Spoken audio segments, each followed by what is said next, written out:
ಎಲ್ಲರಿಗೂ ನಮಸ್ಕಾರ. ನಮ್ಮ ಲ್ಯಾಕ್ಸ್ ಬೆಂಗಳೂರು ಪ್ರಸ್ತುತಪಡಿಸುವ ದ ಹಿಂದೂ ಸುದ್ದಿ ವಿಶ್ಲೇಷಣೆಗೆ ತಮಗೆಲ್ಲ ಸ್ವಾಗತ. ಇಂದು ನಾವು 19 ಜುಲೈ 2024 ಬೆಂಗಳೂರು ಎಡಿಷನ್ ನ್ಯೂಸ್ ಪೇಪರನ್ನು ನೋಡಲಿದ್ದೇವೆ. ಆರ್ಟಿಕಲ್ಸ್ಗೆ ಹೋಗೋಕ್ಕೆ ಮುಂಚೆ ಒಂದು ಸಣ್ಣ ಅನೌನ್ಸ್ಮೆಂಟ್ ಇದೆ. ನಮ್ಮ ಲ್ಯಾಕ್ಸ್ ಬೆಂಗಳೂರು ಅಕಾಡೆಮಿಯಲ್ಲಿ ಪ್ರಿಲಿಮ್ಸ್ ಕಮ್ ಮೇನ್ಸ್ 2025 ಬ್ಯಾಚ್ 22 ಜುಲೈಯಿಂದ ಸ್ಟಾರ್ಟ್ ಆಗ್ತಾಯಿದೆ. ಇಂಟ್ರೆಸ್ಟ್ ಇರೋರು ಕೆಳಗಡೆ ಡಿಸ್ಕ್ರಿಪ್ಷನಲ್ಲಿ ಲಿಂಕ್ಸನ್ನು ಕೊಟ್ಟಿದೆ, ಅಲ್ಲೋಗಿ ರಿಜಿಸ್ಟರ್ ಆಗ್ಬೋದು. ಮತ್ತು ಫರ್ದರ್ ಇನ್ಫಾರ್ಮೇಷನ್ಸ್ಗೆ ಇಲ್ಲಿ ಕೊಟ್ಟಿರೋ ನಂಬರ್ಸ್ನ ಕಾಂಟ್ಯಾಕ್ಟ್ ಮಾಡಿ. ಹಾಗೆಯೇ ನಾಳೆ ಶನಿವಾರ ಜುಲೈ 20ರಂದು ಮಧ್ಯಾಹ್ನ 2:30ಯಿಂದ 5:30ವರೆಗೆ ವೀಕ್ಲಿ ಕರೆಂಟ್ ಅಫೇರ್ಸ್ ಕ್ಲಾಸ್ ಇದೆ. ಅದಕ್ಕೂ ಕೂಡ ರಿಜಿಸ್ಟರ್ ಆಗೋದಕ್ಕೆ ಲಿಂಕ್ ಡಿಸ್ಕ್ರಿಪ್ಷನಲ್ಲಿದೆ. ಮತ್ತೇನಾದ್ರು ಹೆಚ್ಚಿನ ಮಾಹಿತಿ ಬೇಕು ಅಂತಂದರೆ ಈ ನಂಬರ್ಗಳಿಗೆ ಕಾಲ್ ಮಾಡಿ. ನಮ್ಮ ಆರ್ಟಿಕಲ್ಸ್ನ ನೋಡೋಣ.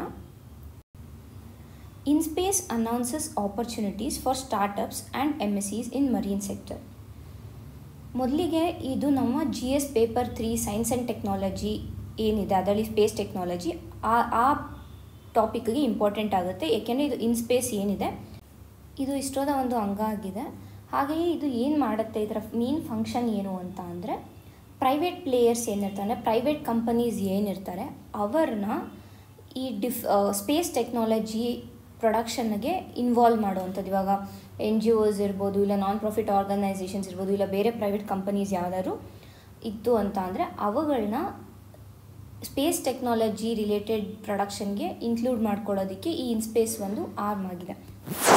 ಈಗ ಇದು ಏನು ಹೇಳ್ತಾ ಇದೆ ಅಂತ ಅಂದರೆ ಸ್ಟಾರ್ಟಪ್ಸ್ ಮತ್ತು ಮೈಕ್ರೋ ಮತ್ತು ಸ್ಮಾಲ್ ಇಂಡಸ್ಟ್ರೀಸ್ ಏನಿದ್ದಾವೆ ಅವುಗಳು ಮರೀನ್ ಸೆಕ್ಟರಲ್ಲಿ, ಅಂದರೆ ಈಗ ಬ್ಲೂ ಎಕಾನಮಿನ ಇಂಪ್ರೂವ್ ಮಾಡೋದಕ್ಕೆ ಏನಾದರೂ ಟೆಕ್ನಾಲಜಿ ಏನು ಬೇಕು, ಇನೋವೇಟಿವ್ ಸೊಲ್ಯೂಷನ್ಸ್ ಏನು ಬೇಕು, ಸ್ಪೇಸ್ ಟೆಕ್ನಾಲಜಿನ ಯೂಸ್ ಮಾಡಿಕೊಂಡು ಅವುಗಳಿಗೆ ಒಂದು ಆಪರ್ಚುನಿಟಿನ ಕೊಡ್ತದೆ. ಅಂತಂದರೆ ಇವಾಗ ಸ್ಟಾರ್ಟಪ್ಸ್ ಏನಿರ್ತಾರೆ, ಇಲ್ಲ ಮೈಕ್ರೋ ಸ್ಮಾಲ್ ಎಂಟರ್ಪ್ರೈಸಸ್ ಏನಿದ್ದಾರೆ ಅವರು ಗೌರ್ಮೆಂಟ್ ಜೊತೆ, ಇವಾಗ ಗೌರ್ಮೆಂಟ್ ಆರ್ಗನೈಸೇಷನ್ ಅದರ ಜೊತೆ ಒಪ್ಪಂದ ಮಾಡಿಕೊಂಡು ಇಸ್ರೋದು ಸ್ಪೇಸ್ ಟೆಕ್ನಾಲಜಿ ಏನಿದೆ ಅವುಗಳನ್ನು ಬಳಕೆ ಮಾಡಿಕೊಂಡು ಮರೀನ್ ಎಕಾನಮಿನ ಇಂಪ್ರೂವ್ ಮಾಡೋದಕ್ಕೆ ಟ್ರೈ ಮಾಡ್ಬೋದು. ಹಾಗಾಗಿ ಇಲ್ಲಿ ಏನೇನು ಮರೀನ್ ಎಕಾನಮಿಗೆ ಏನೇನು ಇನ್ಕ್ಲೂಡ್ ಆಗುತ್ತೆ ಅಂತಂದರೆ, ಒಂದು ಮರೀನ್ ರಿಸೋರ್ಸಸ್ನ ಚೆನ್ನಾಗಿ ನೋಡ್ಕೊಳ್ಳೋದು, ಎನ್ವಿರಾನ್ಮೆಂಟ್ ಕನ್ಸರ್ವೇಷನ್ಗಾಗುತ್ತೆ, ಮತ್ತು ಮರೀನ್ ಸೇಫ್ಟಿ ಕೂಡ, ಅಂದರೆ ಈಗ ಕೋಸ್ಟಲ್ ಏರಿಯಾ ಬಾರ್ಡರ್ಸಲ್ಲಿ ಏನು ಸೇಫ್ಟಿ ಬೇಕಾಗುತ್ತೆ ಅದಕ್ಕೆ ರಿಲೇಟ್ ಆಗಿರೋ ಏನಾದರೂ ಪ್ರೊಡಕ್ಷನ್ಸ್ ಇದ್ದರೆ, ಟೆಕ್ನಾಲಜಿ ಪ್ರೊಡಕ್ಷನ್ಸ್ ಇದ್ದರೆ, ಇಲ್ಲ ಪಾರ್ಟ್ಸ್ ಪ್ರೊಡಕ್ಷನ್ಸ್ ಇದ್ದರೆ ಅವುಗಳಿಗೆ, ಇಲ್ಲಾಂದರೆ ಕ್ಲೈಮೇಟ್ ರೆಸಿಲಿಯನ್ಸ್ಗೆ ಇವುಗಳಲ್ಲಿ ಹೆಚ್ಚಿನ ಒಂದು ಅವಕಾಶಗಳಿವೆ ಅಂತ ಅಂದ್ಬಿಟ್ಟು ಸ್ಟಾರ್ಟಪ್ಸ್ ಮತ್ತು MSMEಗಳಿಗೆ ಇದು ಇನ್ಸ್ಪೇಸ್ ಆಪರ್ಚುನಿಟಿ ಕೊಟ್ಟಿದೆ ಇಸ್ರೋ ಜೊತೆ ಟೈಅಪ್ ಆಗಿ ಮರೀನ್ ಎಕಾನಮಿನ ಇಂಪ್ರೂವ್ ಮಾಡೋದಕ್ಕೆ. ಮುಂದಿನ ಆರ್ಟಿಕಲ್ ನೋಡೋಣ. Questionable intent, Maharashtra bill to tackle extremism liable to wide spread misuse. ಏನಾಗಿದೆ ಅಂತಂದರೆ ಮಹಾರಾಷ್ಟ್ರ ಅಲ್ಲಿ ಒಂದು ಬಿಲ್ಲನ್ನು ಇಂಟ್ರೊಡ್ಯೂಸ್ ಮಾಡಿದ್ದಾರೆ.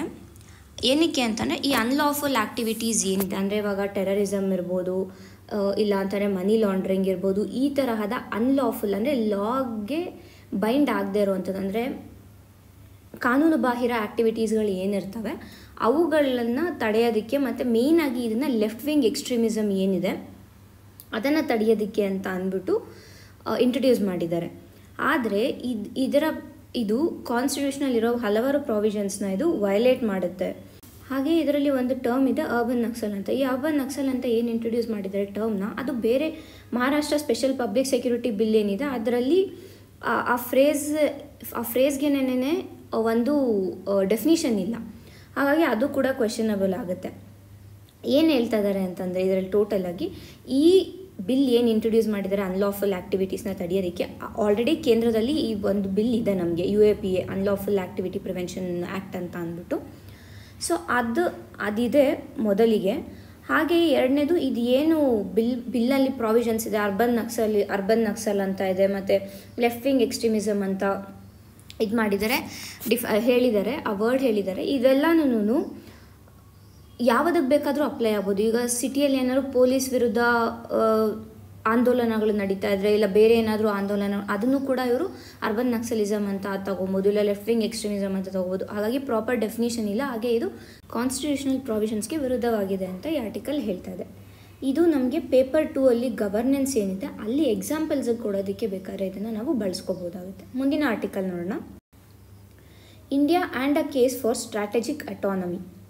ನಾವು ಈ ಹಿಂದಿನ ವಿಡಿಯೋಗಳಲ್ಲಿ ನೋಡಿದ್ವಿ ಭಾರತ ಮತ್ತು ರಷ್ಯಾದ ಮೀಟಿಂಗ್ ಏನು ನಡೀತು ಅದನ್ನು ವೆಸ್ಟಲ್ಲಿ ಅಂದರೆ USA ಪ್ರಮುಖವಾಗಿ ಅದು ತಪ್ಪು ಅಂತ ಹೇಳಿ ಒಂದು ಸ್ಟೇಟ್ಮೆಂಟನ್ನು ಕೊಟ್ಟಿತ್ತು.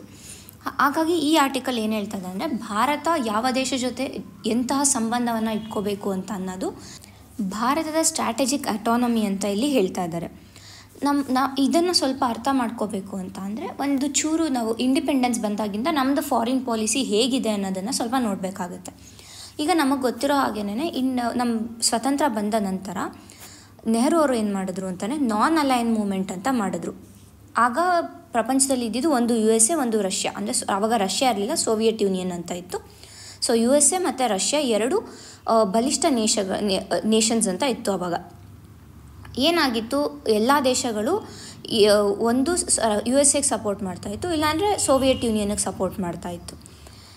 ಆಗ ಭಾರತ ಮತ್ತು ಮತ್ತಿತರ ಇಂಡೋನೇಷ್ಯಾ, ಆಫ್ರಿಕಾ ಈ ಥರದ ನೇಷನ್ಸ್ಗಳು ಈ ಥರದ ದೇಶಗಳು ಸೇರಿಕೊಂಡು ನಾನ್ ಅಲೈನ್ಡ್ ಮೂಮೆಂಟ್ ಅಂತ ಒಂದು ಮೂಮೆಂಟನ್ನು ಸ್ಟಾರ್ಟ್ ಮಾಡಿದ್ವು. ಅದು ಏನು ಹೇಳುತ್ತೆ ನಾನ್ ಅಲೈನ್ಡ್ ಮೂಮೆಂಟ್ ಅಂದರೆ, ನಾವು ಈ ಕಡೆ USAಗೂ ಸಪೋರ್ಟ್ ಮಾಡಲ್ಲ, ಈ ಕಡೆ ಸೋವಿಯತ್ ಯೂನಿಯನ್ಗೂ ಸಪೋರ್ಟ್ ಮಾಡಲ್ಲ, ನಾವು ನ್ಯೂಟ್ರಲ್ ಆಗಿರ್ತೀವಿ, ನಮಗೆ ಯಾವ ಇದು ಬೇಡ. ಯಾಕೆಂದರೆ ಆಗ ಭಾರತದ ಪರಿಸ್ಥಿತಿ ಹೇಗಿತ್ತು ಅಂದರೆ ಆಗ ತಾನೇ ಸ್ವತಂತ್ರ ಬಂದಿತ್ತು, ನಾವು ಎಲ್ಲದರಲ್ಲೂ ಹಿಂದೆ ಇದ್ವಿ, ಆರ್ಥಿಕವಾಗಿ ಇರ್ಬೋದು, ರಾಜಕೀಯವಾಗಿ ಇರ್ಬೋದು, ಫುಡ್ ಸೆಕ್ಯೂರಿಟಿ ಇರಲಿಲ್ಲ ಕರೆಕ್ಟಾಗಿ, ಮತ್ತು ಪಾವರ್ಟಿ ಜಾಸ್ತಿ ಇತ್ತು. ಇದೆಲ್ಲ ಪ್ರಾಬ್ಲಮ್ಸ್ ಇದ್ದಿದ್ದರಿಂದ ನಾವು ಯಾರಿಗೂ ಸಪೋರ್ಟ್ ಮಾಡಲ್ಲ, ಮತ್ತು ಇನ್ನಷ್ಟು ಹೆಚ್ಚಿನ ಪ್ರಾಬ್ಲಮ್ಸ್ ಬೇಡ ನಮಗೆ ಅಂತ ಅಂದ್ಬಿಟ್ಟು ಈ ಸ್ಟ್ಯಾನ್ಸನ್ನು ಭಾರತ ತಗೊಂಡಿತ್ತು. ಇದಾದ ನಂತರ USA ಯಾವಾಗ ಪಾಕಿಸ್ತಾನ ಮತ್ತು ಚೈನಾಗೆ ಹೆಚ್ಚಿನ ಅಂದರೆ ಅವರ ಜೊತೆ ಸಂಬಂಧಗಳನ್ನ ಬೆಳೆಸೋಕ್ಕೆ ಸ್ಟಾರ್ಟ್ ಮಾಡ್ತಾರೆ, ಆಗ ಭಾರತ ರಷ್ಯಾದ ಕಡೆಗೆ ವಾಲುತ್ತೆ ಸ್ವಲ್ಪ. ನಂತರ 1991ನಲ್ಲಿ ಯಾವಾಗ ಸೋವಿಯತ್ ಯೂನಿಯನ್ ಏನಿತ್ತು ಅದು ಹೊಡ್ಕೊಂಡು ಅಂದರೆ ವಿಂಗಡಣೆ ಆಯಿತು, ಬೇರೆ ಬೇರೆ ಇದಾಗಿ ರಷ್ಯಾ ಮತ್ತು ಇನ್ನಿತರ ರಾಷ್ಟ್ರಗಳಾಗಿ ವಿಭಜನೆ ಆಯಿತು. ಆಗ ಭಾರತ ಸ್ವಲ್ಪ ವೆಸ್ಟ್ ಕಡೆಗೆ ಅಂದರೆ USAಗೆ ಸಪೋರ್ಟ್ ಮಾಡೋ ಥರ ವಾಲಕ್ಕೆ ಸ್ಟಾರ್ಟ್ ಆಯಿತು. ಯಾಕೆಂದರೆ ಅದೇ ಟೈಮಲ್ಲೇ ಭಾರತದ್ದು LPG ರಿಫಾರ್ಮ್ಸ್ ಏನು ನಡೀತು ಅದು ಕೂಡ 1991 ಈ ಟೈಮಲ್ಲೇ ನಡೆದಿದ್ದು. ಹಾಗಾಗಿ ವೆಸ್ಟರ್ನ್ ಕಂಟ್ರೀಸ್, ಪಾಶ್ಚಿಮಾತ್ಯ ದೇಶಗಳೇನಿವೆ ಅದರಿಂದ ಭಾರತಕ್ಕೆ ಹೆಚ್ಚಿನ ಸಂಖ್ಯೆಯಲ್ಲಿ ಎಕ್ಸ್ಪೋರ್ಟ್ಸ್ ಈ ರೀತಿಯಲ್ಲಿ ಸಹಾಯ ಆಗ್ತಾಯಿತ್ತು, ಅಂದರೆ ಭಾರತದಿಂದ ಹೆಚ್ಚಿನ ಪ್ರಮಾಣದಲ್ಲಿ ರಫ್ತಾಗ್ತಾಯಿತ್ತು. ಹಾಗಾಗಿ ವೆಸ್ಟಿಗೆ ಭಾರತ ವಾಲಕ್ಕೆ ಸ್ಟಾರ್ಟ್ ಆಯಿತು. ಹಾಗೆ ಮುಂದೆ ಬಂದರೆ ಕಾಲದಲ್ಲಿ ಮುಂದೆ ಏನಾಯಿತು ಅಂತಂದರೆ ಮಲ್ಟಿಪೋಲಾರ್ ವರ್ಲ್ಡ್, ಅಂದರೆ ಚೈನಾ ಒಂದು ಕಡೆ ರೈಸ್ ಆಗೋಕ್ಕೆ ಸ್ಟಾರ್ಟ್ ಆಯಿತು, ಈ ಕಡೆ UK ಬ್ರಿಟನ್ ಏನಿದೆ ಅದು ಕೂಡ ರೈಸ್ ಆಗೋಕ್ಕೆ ಸ್ಟಾರ್ಟ್ ಆಯಿತು.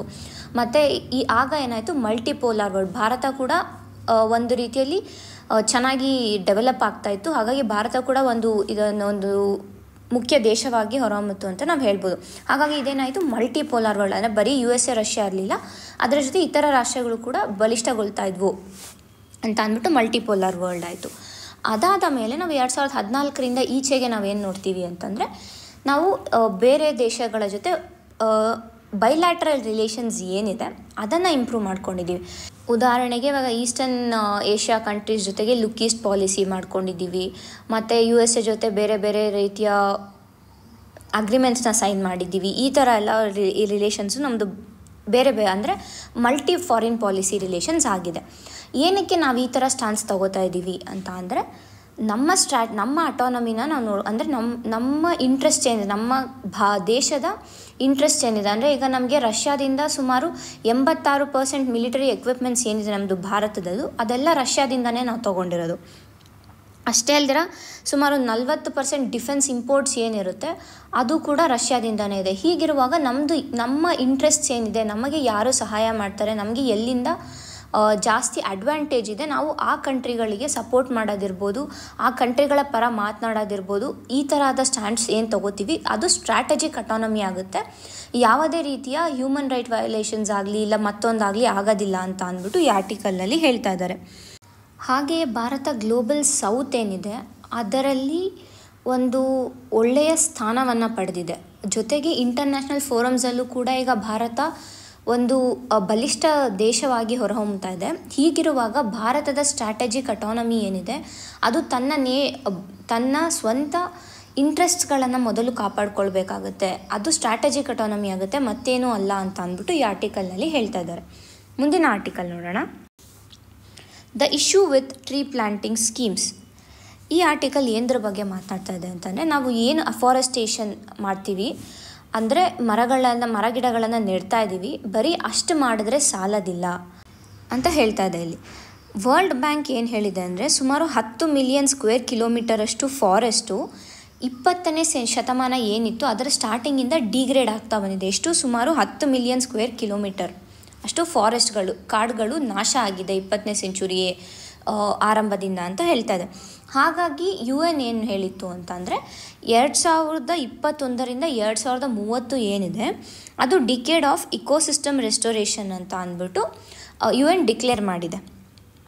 ಹಾಗಾದರೆ ಈ ಡಿಕೇಡ್ ಆಫ್ ಎಕೋಸಿಸ್ಟಮ್ ರೆಸ್ಟೋರೇಷನ್ ಅಂತ ಅಂದಿದ ತಕ್ಷಣ ಮೇಯ್ನಾಗಿ ನಾವು ಬರೀ ಅಫಾರೆಸ್ಟೇಷನ್ ಮಾಡಿದ್ರೆ ಸಾಕ, ಅಂದರೆ ಮರ ಗಿಡಗಳನ್ನು ನೆಟ್ಟರೆ ಸಾಕ ಅಂತ ಅಂದ್ಬಿಟ್ಟು ಇಲ್ಲಿ ಒಂದು ಕ್ವೆಶನ್ ಬರುತ್ತೆ.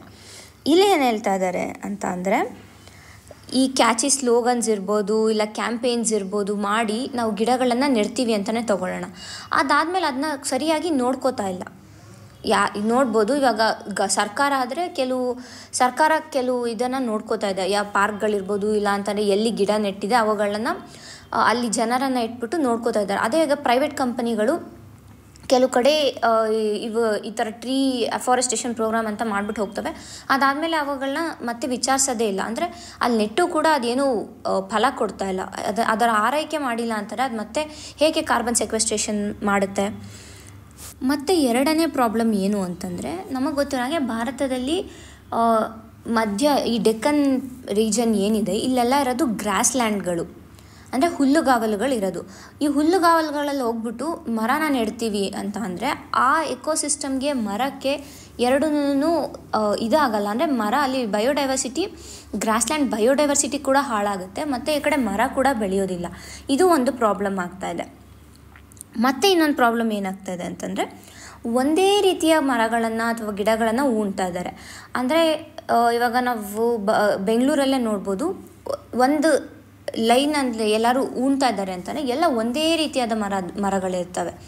ಅದಕ್ಕೆ ಬದಲಾಗಿ ಬೇರೆ ಬೇರೆ ಥರ ಮರಗಳಿದ್ದರೆ ಆ ಸಾಯಿಲ್ ಏನಿರುತ್ತೆ, ಮಣ್ಣಲ್ಲಿರೋ ಅಂಶ ಏನಿರುತ್ತೆ, ಮಣ್ಣಲ್ಲಿಂದ ಏನು ಮಿನರಲ್ಸ್, ವಿಟಮಿನ್ಸ್ನ ಆ ಮರ ಗಿಡಗಳು ತೊಗೊಳುತ್ತೆ, ಅದು ಕೂಡ ಕರೆಕ್ಟಾಗಿ ಡಿಸ್ಟ್ರಿಬ್ಯೂಟ್ ಆಗುತ್ತೆ. ನೀವು ಒಂದೇ ಥರದ ಮರ ಅಂದರೆ ಅಲ್ಲಿ ಕಾಂಪಿಟೇಷನ್ ಇರುತ್ತೆ, ಆಗ ಮತ್ತೆ ಅಲ್ಲಿ ಬಯೋಡೈವರ್ಸಿಟಿ ಕಡಿಮೆ ಆಗೋ ಚಾನ್ಸಸ್ ಕೂಡ ಹೆಚ್ಚಿರುತ್ತೆ ಅಂತ ಇಲ್ಲಿ ಹೇಳ್ತಾ ಇದ್ದಾರೆ.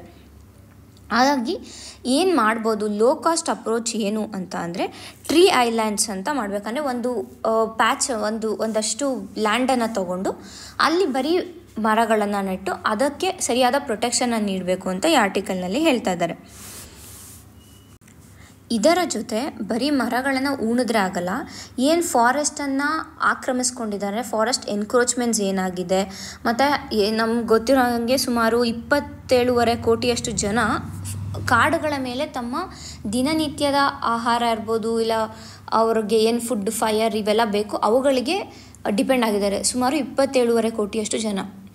ಹಾಗಾಗಿ ಅದನ್ನು ಕಡಿಮೆ ಮಾಡಬೇಕು. ಮತ್ತು ಎಷ್ಟೊಂದು ಕಡೆ ನಾನ್ ಫಾರೆಸ್ಟ್ರಿ ಪರ್ಪಸ್ ಅಂದರೆ ಅರಣ್ಯೇತರ ಕೆಲಸಗಳು ಏನಿರ್ತವೆ ಅವುಗಳಿಗೆ ಕೂಡ ಈ ಫಾರೆಸ್ಟ್ ಲ್ಯಾಂಡನ್ನು ಆಕ್ರಮಿಸ್ಕೊಳ್ಳೋದನ್ನು ಕಡಿಮೆ ಮಾಡಿಸ್ಬೇಕು ಅಂತ ಅಂದ್ಬಿಟ್ಟು ಇಲ್ಲಿ ಹೇಳ್ತಾ ಇದ್ದಾರೆ. ಇದೆಲ್ಲದರ ಜೊತೆ ಸರಿಯಾದ ಹಣಕಾಸು ಖರ್ಚು ವೆಚ್ಚಗಳನ್ನು ಕೂಡ ಇದಕ್ಕೆ ಕೊಡಬೇಕು, ಅಡಕ್ವೇಟ್ ಫಿನಾನ್ಸ್ ಕೊಡಬೇಕು. ಮತ್ತು ಅಲ್ಲಿನ ಸಾಮಾನ್ಯ ಜನರನ್ನು ಕಮ್ಯುನಿಟಿ ಲೆವೆಲಲ್ಲಿ ಪಾರ್ಟಿಸಿಪೇಷನ್ನ ಇನ್ಕ್ರೀಸ್ ಮಾಡಬೇಕು. ಏಕೆ ಅಂತಲೇ ನಮಗೆ ಗೊತ್ತಿರೋ ಹಾಗೆ ನಾವು ಸಾಮಾನ್ಯ ಜನರು ಒಂದು ಕಾರ್ಯಕ್ರಮದಲ್ಲಿ ಭಾಗವಹಿಸ್ತೀವಿ ಅಂತ ಅಂದರೆ ಆಗ ಅದು ಬಹಳ ಎಫೆಕ್ಟಿವ್ ಆಗಿ ಬರುತ್ತೆ. ಏಕೆಂದರೆ ನಮ್ಮ ಜವಾಬ್ದಾರಿ ಅಂತ ನಾವು ಅದನ್ನು ನಂಬಿ ಅಲ್ಲಿ ಕೆಲಸವನ್ನು ಮಾಡ್ತೀವಿ. ಹಾಗಾಗಿ ಅದು ಹೆಚ್ಚಿನ ಒಂದು ರಿಸಲ್ಟ್ಸನ್ನು ಕೊಡುತ್ತೆ ಅಂತ ಇಲ್ಲಿ ಹೇಳ್ತಾ ಇದ್ದಾರೆ. ಮುಂದಿನ ಆರ್ಟಿಕಲ್ ನೋಡೋಣ. What is the role of finance commission? ನಿನ್ನೆ ನಾವು ನೋಡಿದ್ವಿ ಹೇಗೆ ಹೈ ಇನ್ಕಮ್ ಸ್ಟೇಟ್ಸ್ಗೆ ಫೈನಾನ್ಸ್ ಕಮಿಷನ್ ಏನು ಅಲೋಕೇಶನ್ಸ್ ಮಾಡ್ತಾ ಇದೆ ಇದರಲ್ಲಿ ಟ್ಯಾಕ್ಸ್ ಡೆವಲ್ಯೂಷನಲ್ಲಿ ಅದು ತುಂಬ ಕಡಿಮೆ ಇದೆ ಅಂತ ಅಂದ್ಬಿಟ್ಟು ನೆನ್ನೆ ನಾವು ನೋಡಿದ್ವಿ. ಇವತ್ತು ಅದೇ ಫೈನಾನ್ಸ್ ಕಮಿಷನ್ ಬಗ್ಗೆ ಏನು ಎತ್ತ ಅಂತ ಅಂದ್ಬಿಟ್ಟು ಸ್ವಲ್ಪ ಡೀಟೇಲ್ಸನ್ನು ನೋಡೋಣ. ಇದು ನಮ್ಮ GS ಪೇಪರ್ 2ಗೆ ಮುಖ್ಯ ಆಗುತ್ತೆ. ಇತ್ತೀಚೆಗಷ್ಟೇ 16th ಫೈನಾನ್ಸ್ ಕಮಿಷನ್ ಏನಿದೆ ಅದನ್ನು ಸ್ಥಾಪಿಸಿದ್ದಾರೆ. ಈ ಫೈನಾನ್ಸ್ ಕಮಿಷನ್ ಏನಿದೆ ಇದೊಂದು ಕಾನ್ಸ್ಟಿಟ್ಯೂಷನಲ್ ಬಾಡಿ, ಅಂದರೆ ಸಾಂವಿಧಾನಿಕ ಬಾಡಿ. ಆರ್ಟಿಕಲ್ 280ಯಲ್ಲಿ ಈ ಫೈನಾನ್ಸ್ ಕಮಿಷನ್ನ ಪ್ರತಿ 5 ವರ್ಷಕ್ಕೊಮ್ಮೆ ಪ್ರೆಸಿಡೆಂಟ್ ಅವರು ಸ್ಥಾಪಿಸಬೇಕು ಅಂತ ಅಂದ್ಬಿಟ್ಟು ಇದೆ. ಹಾಗಾದರೆ ಏನು ಇದರ ಕೆಲಸ ಅಂತ ಅಂದರೆ ಮೊದಲಿಗೆ ಈ ಸೆಂಟರಲ್ಲಿ ಟ್ಯಾಕ್ಸ್ ಕಲೆಕ್ಷನ್ಸ್ ಎಲ್ಲ ಹೋಗಿರುತ್ತೆ. ಆ ಟ್ಯಾಕ್ಸ್ ಕಲೆಕ್ಷನಲ್ಲಿ ಸೆಂಟರ್ ಮತ್ತು ಸ್ಟೇಟ್ಗಳ ಮಧ್ಯೆ ಎಷ್ಟು ಹಂಚಿಕೆ ಆಗಬೇಕು, ಹಾಗೆಯೇ ಸ್ಟೇಟ್ಗಳ ಮಧ್ಯೆ ಅಂದರೆ ಈಗ ಒಂದು ಕಡೆ ವರ್ಟಿಕಲ್ ಡೆವಲ್ಯೂಷನ್ ಅಂದರೆ ಸೆಂಟರಿಂದ ಸ್ಟೇಟ್ಗಳಿಗೆ ಎಷ್ಟು ಹೋಗಬೇಕು, ಎಷ್ಟು ಪರ್ಸೆಂಟ್ ಹೋಗಬೇಕು ಅಂತ. ಅದಾದ ಮೇಲೆ ಹಾರಿಸಾಂಟಲ್ ಡೆವಲ್ಯೂಷನ್ ಅಂದರೆ ಯಾವ್ಯಾವ ಸ್ಟೇಟ್ಗಳಿಗೆ ಯಾವ್ಯಾವ ರಾಜ್ಯಗಳಿಗೆ ಎಷ್ಟೆಷ್ಟು ಪರ್ಸೆಂಟೇಜಲ್ಲಿ ಈ ಟ್ಯಾಕ್ಸ್ ಹಣ ಹೋಗಬೇಕು ಅಂತ ಹಂಚಿಕೆ ಮಾಡೋದೇನೆ ಈ ಫೈನಾನ್ಸ್ ಕಮಿಷನ್ನ ಮುಖ್ಯ ಗುರಿ ಅಥವಾ ಮುಖ್ಯ ಕೆಲಸ ಅಂತ ನಾವು ಹೇಳ್ಬೋದು. ನಿನ್ನೆ ನಾವು ನೋಡಿದಾಗೇನೆ ಯಾವಾಗಲೂ ರಾಜ್ಯ ಮತ್ತು ಕೇಂದ್ರ ಸರ್ಕಾರ ಏನಿದ್ದಾವೆ ಇವುಗಳ ಮಧ್ಯೆ ಈ ಹಣಕಾಸು ಹಂಚಿಕೆಯಿಂದ ಅವುಗಳ ಕುರಿತು ಕಲಶಗಳು ನಡೀತಾನೆ ಇರ್ತವೆ. ಏನಕ್ಕೆ ಅಂತಂದರೆ ಈಗ ಸ್ಟೇಟ್ಗಳು ಏನಿದ್ದಾವೆ ಅವುಗಳಿಗೆ ಹೋಗ್ತಾ ಇರೋ ಪರ್ಸೆಂಟೇಜು ಬಹಳ ಕಡಿಮೆ ಇದೆ, ಜೊತೆಗೆ ಅವುಗಳ ರೆಸ್ಪಾನ್ಸಿಬಿಲಿಟಿ ಜಾಸ್ತಿ ಇದೆ. ಇವಾಗ ಹೆಲ್ತ್ ಇರ್ಬೋದು, ಇಲ್ಲ ಪೊಲೀಸ್ ಇರ್ಬೋದು, ಇಲ್ಲ ಅಂತಂದರೆ ಎಜುಕೇಷನ್ ಇರ್ಬೋದು, ಇದೆಲ್ಲನೂ ಸ್ಟೇಟ್ಗಳೇ ನೋಡ್ಕೋಬೇಕು. ಹಾಗಾಗಿ ನಮಗೆ ಗೊತ್ತಿರೋದು ಭಾರತ ಏನೋ ಡೆವಲಪಿಂಗ್ ಕಂಟ್ರಿ ಆಗಿರೋದ್ರಿಂದ ಈ ಹೆಲ್ತ್ ಮೇಲೆ ಇರ್ಬೋದು, ಎಜುಕೇಷನ್ ಮೇಲೆ ಇರ್ಬೋದು ಬಹಳಷ್ಟು ಖರ್ಚು ವೆಚ್ಚಗಳನ್ನು ಮಾಡಬೇಕಾಗತ್ತೆ. ಯಾವಾಗ ಇಲ್ಲಿ ಪರ್ಸೆಂಟೇಜ್ ಕಡಿಮೆ ಇರುತ್ತೆ ಮತ್ತು ಇಲ್ಲಿ ಪರ್ಸೆಂಟೇಜ್ ಇನ್ಕ್ರೀಸ್ ಆಗುತ್ತೆ, ಸ್ಟೇಟ್ಸ್ಗಳ ಮೇಲೆ ರಾಜ್ಯಗಳ ಮೇಲೆ ಹೆಚ್ಚಿನವಾದ ಒಂದು ಫೈನಾನ್ಷಿಯಲ್ ಬರ್ಡನ್ ಆಗುತ್ತೆ ಅಂತ ನಾವು ಇಲ್ಲಿ ಹೇಳ್ಬೋದು. ಅದಕ್ಕಾಗಿ ಕೇಂದ್ರ ಸರ್ಕಾರದ ಜೊತೆ ಯಾವಾಗಲೂ ರಾಜ್ಯಗಳು ಜಗಳ ಆಡ್ತಾ ಇರ್ತವೆ, ನಮಗೆ ಹೆಚ್ಚಿನ ಪ್ರಪೋರ್ಷನಲ್ಲಿ ಹೆಚ್ಚಿನ ಪರ್ಸೆಂಟೇಜ್ ನಮಗೆ ಈ ಟ್ಯಾಕ್ಸ್ ಡೆವಲ್ಯೂಷನ್ ಆಗಬೇಕು ಅಂತ ಅಂದ್ಬಿಟ್ಟು. ಮೊದಲಿಗೆ ಹೇಳ್ದಂಗೆ ಇದು ಆಯಿತು. ಎರಡನೇದಾಗಿ ಏನು ಹೇಳುತ್ತೆ ಅಂತ ಅಂದರೆ ಈ ಸೆಸ್ ಮತ್ತು ಸರ್ಚಾರ್ಜ್ಗಳು ಏನಿದ್ದಾವೆ ಅಂದರೆ ಇವು ಟ್ಯಾಕ್ಸ್ ಮೇಲೆ ಟ್ಯಾಕ್ಸ್ ಹಾಕೋದು. ಈ ಸೆಸ್ ಮತ್ತು ಸರ್ಚಾರ್ಜ್ನ ಕೇಂದ್ರ ಸರ್ಕಾರ ರಾಜ್ಯ ಸರ್ಕಾರಗಳ ಜೊತೆ ಹಂಚ್ಕೊಳ್ಳೋದಿಲ್ಲ. ಹಾಗಾಗಿ ಅದರಿಂದ ಸೆಸ್ ಮತ್ತು ಸರ್ಚಾರ್ಜಿಂದ ಬರ್ತಾ ಇದೆ. ಮತ್ತು ಈ ಫೈನಾನ್ಸ್ ಕಮಿಷನ್ ಬೇರೆ ಟ್ಯಾಕ್ಸ್ ಡೆವಲ್ಯೂಷನ್ ಕೊಡೋದ್ರಲ್ಲೂ ಕೇಂದ್ರ ಸರ್ಕಾರಕ್ಕೆ ಹೆಚ್ಚಿನ ಪ್ರಮಾಣದಲ್ಲಿ ಹೋಗ್ತಾ ಇದೆ. ಹಾಗಾಗಿ ಏನು ಮಾಡಬೇಕು ಅಂದರೆ ಈ ಸೆಸ್ ಮತ್ತು ಸರ್ಚಾರ್ಜಲ್ಲಿ ಕೆಲವು ಅದನ್ನು ಕೂಡ ಈ ಟ್ಯಾಕ್ಸ್ ಡೆವಲ್ಯೂಷನ್ ಮಾಡೋವಾಗ ಕನ್ಸಿಡರ್ ಮಾಡ್ಕೋಬೇಕು. ಆಗ ಸ್ಟೇಟ್ಸ್ಗಳಿಗೆ ರಾಜ್ಯಗಳಿಗೆ ಹೆಚ್ಚಿನ ಪ್ರಮಾಣದಲ್ಲಿ ಈ ಏನು ಹಣಕಾಸು ಬರುತ್ತೆ ಅದು ಹೆಚ್ಚಿನ ಪ್ರಮಾಣದಲ್ಲಿ ಬರುತ್ತೆ ಅಂತ ಹೇಳ್ತಾ ಇದ್ದಾರೆ. ಮತ್ತೆ ಇನ್ನೊಂದು ಏನು ಅಂತಂದರೆ ನೆನ್ನೆ ಮಾತಾಡಿದ್ದ ಅದು ಹೈ ಇನ್ಕಮ್ ಸ್ಟೇಟ್ಸ್ ಏನಿದ್ದಾರೆ ಅವ್ರಿಗೆ ಇದರಲ್ಲಿ ಕಡಿಮೆ ಪ್ರಮಾಣದಲ್ಲಿ ಹಣಕಾಸು ಹೋಗ್ತಾ ಇದೆ ಅಂತ. ಉದಾಹರಣೆಗೆ ಇಲ್ಲಿ ತಮಿಳ್ನಾಡನ್ನು ಕೊಟ್ಟಿದ್ದಾರೆ. ತಮಿಳ್ನಾಡು ಪ್ರತಿ ₹1 ಕೇಂದ್ರಕ್ಕೆ ಕೊಟ್ಟರೆ ಅದಕ್ಕೆ ವಾಪಸ್ ಬರ್ತಾ ಇರೋದು ಕೇವಲ 29 ಪೈಸೆ ಅಷ್ಟೇ. ಅದೇ ಬಿಹಾರನ ತೊಗೊಂಡ್ರೆ ₹1 ಕೊಡ್ತಾ ಇದ್ದರೆ ₹7 ಹೆಚ್ಚಿನ ₹7 ಹೆಚ್ಚು ಅದಕ್ಕೆ ವಾಪಸ್ ಆದಾಯ ಬರ್ತಾ ಇದೆ. ಹಾಗಾಗಿ ಇಲ್ಲೇ ನಾವು ನೋಡ್ಬೋದು ಇಲ್ಲಿ ಹಾರಿಸಾಂಟಲ್ ಡಿಸ್ಕ್ರಿಮಿನೇಷನ್ ನಡೀತಾ ಇದೆ. ಅಂದರೆ ಒಂದು ರಾಜ್ಯಕ್ಕೆ ಮತ್ತೊಂದು ರಾಜ್ಯದ ಮಧ್ಯೆ ಡಿಸ್ಕ್ರಿಮಿನೇಷನ್ ನಡೀತಾ ಇದೆ ಅಂತ ನಾವಿಲ್ಲಿ ಹೇಳ್ಬೋದು. ಹಾಗಾಗಿ ಇದನ್ನು ತಡಿಬೇಕು ಫೈನಾನ್ಸ್ ಕಮಿಷನ್, ಇದಕ್ಕೆ ಏನಾದರೂ ಒಂದು ಸೊಲ್ಯೂಷನ್ನ ತರಬೇಕು ಅಂತ ಈ ಆರ್ಟಿಕಲ್ನಲ್ಲಿ ಹೇಳ್ತಾ ಇದೆ. ಇವಿಷ್ಟು ಈ ಆರ್ಟಿಕಲ್ಗಳಾಗಿವೆ. ಧನ್ಯವಾದಗಳು.